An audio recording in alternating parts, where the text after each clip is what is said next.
The holidays are right around the corner. Christmas, if you celebrate it, is about 10 days from now. And I want you to have a great veg appetizer option in your back pocket, shall you need it. So let's not go around too much. Just make sure to hit subscribe, hit that bell icon. It really helps out the channel, especially around the holiday time. And let's see how to make this amazing, easy potato tart recipe. All the ingredients and instructions are linked down below. I have my puff pastry that's already been thawed in the fridge overnight. That's what I prefer.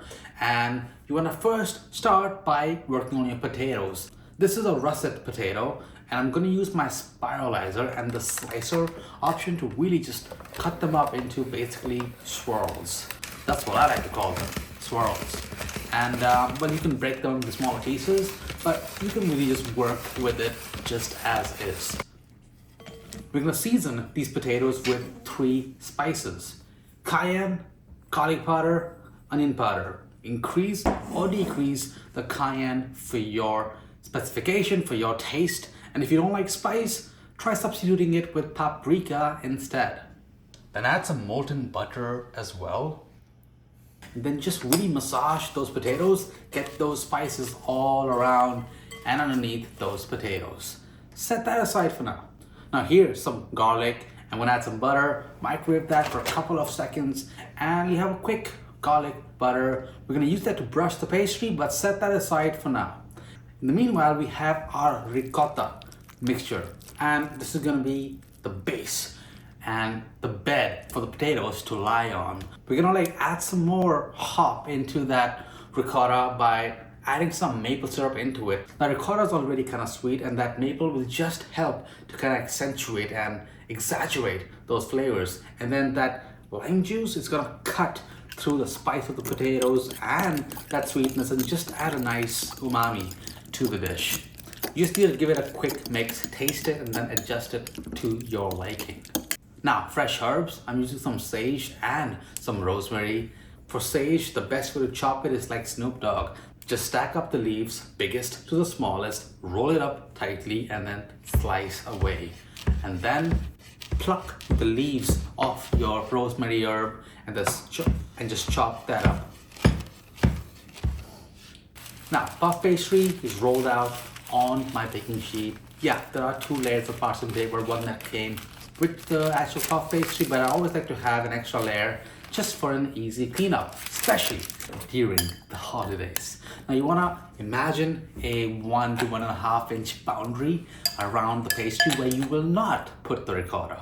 And everywhere else, you're gonna just follow the lines, the edges of that puff pastry sheet, and just have a nice even layer of that ricotta. Now you're gonna add some of your freshly chopped herbs, but not all of it. Just lightly sprinkle evenly sage and rosemary all over. And then just start layering your potatoes.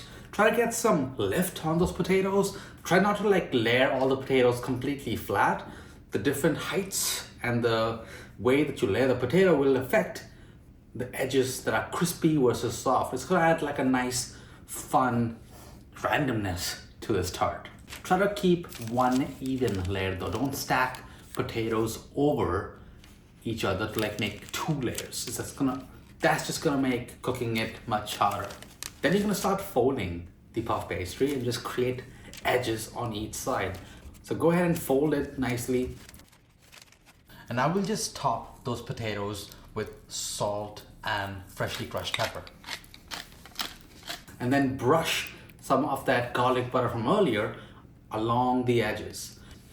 And try to get the garlic bits around as well. And then whatever is left, just kind of sprinkle it and throw it around the middle, and it's gonna be incredible because now this is gonna go in an oven heated at 375 Fahrenheit and will cook for anywhere between 25 to 35 minutes. Basically what you want to look for is for the pastry to get nicely golden brown, the potatoes to get some color and be completely cooked, and you can easily just take the potato and just kind of press it and see if it basically smushes. And once you get that kind of color, the cook, it's all done, then let it cool for 5-10 minutes because puff pastry just becomes flakier and tastier as it cools down. And to protect the edges as you slice it, I like to first kind of use a bread knife or a serrated knife and cut those edges so that we don't get too many flakes, and then just roll along like a line with a pizza wheel. That's the easiest way to cut and serve this without any hassle. And I hope that this video was not a hassle, got you a nice fix, a veg appetizer. That's always a nightmare to think about, in your back pocket. Happy holidays everyone, and I'll see you on the next one.